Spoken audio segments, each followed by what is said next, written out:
From the days of Alfred the Great, through the Norman conquest, the Plantagenet dynasty, the Wars of the Roses, and into the Tudor age, the English monarchy has been defined by power at any cost. But few stories within this long and often brutal history are as sorrowful, as haunting, or as unfair as the tale of Lady Jane Grey, the teenage girl who never sought a crown, yet was forced to wear it, and paid the ultimate price. Lady Jane Grey was born in October 1537, into a world where bloodlines were both a blessing and a curse. The great-granddaughter of Henry VII, Jane was nobility by birth, a child whose very existence tied her to the line of succession. She was highly intelligent, fiercely devout, and raised in the strict Protestant faith. From an early age, she was groomed not for a simple life, but for political advantage. Her parents, Henry Grey, Duke of Suffolk, and Lady Frances Brandon, had lofty ambitions. Jane was a pawn in a dangerous chess game that only the most ruthless players could survive. But intellect could not shield her from the ambitions of others. King Edward VI, the boy king, was dying, and England was Protestant. His half-sister, Mary, a Catholic, was next in line. That terrified his advisors. With John Dudley, Duke of Northumberland, one of the most powerful men in England, Edward sought to change history. He wanted to safeguard a Protestant future for his realm.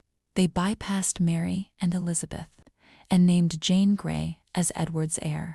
To seal the plan, Jane was forced to marry Northumberland's son, Guildford Dudley. She wept through the ceremony. She saw the danger, but no one listened. On July 6, 1553, Edward died. His death was hidden for days. Then, on July the 10th, Jane was told she was Queen of England. She collapsed. She didn't want it, but it was done.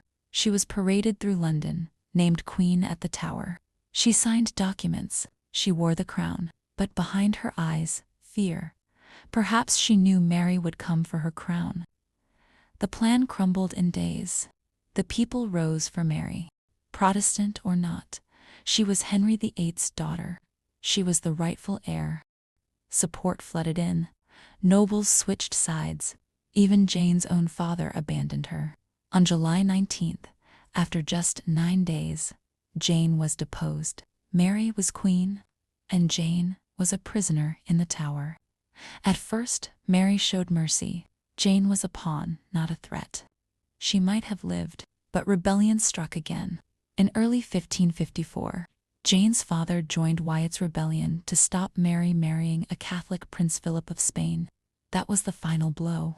Mary had no choice, at least that's what she told herself. Jane and her husband Guildford were sentenced to death. On February 12th, Jane watched from her window as Guildford was led to the scaffold and executed. Then it was her turn. Jane stepped into the cold morning air on Tower Green. She wore black, a prayer book in her hand. She forgave her executioner. She spoke calmly. "Lord, into thy hands I commend my spirit." She was blindfolded. And then, she could not find the block. She asked, "What shall I do? Where is it?" She was guided. She laid down her head. The axe fell. Jane Grey was dead, just 17. Lady Jane Grey's reign was short, but her legacy endures. A symbol of innocence, faith, and political betrayal. A queen who never sought power but died for a throne she never wanted. History remembers her not as a tyrant or ruler, but as the tragic child queen, the one who reigned for just 9 days. If you were queen for 9 days, what would you do? Let me know in the comments. Thanks for watching. I'd be forever grateful if you could hit subscribe.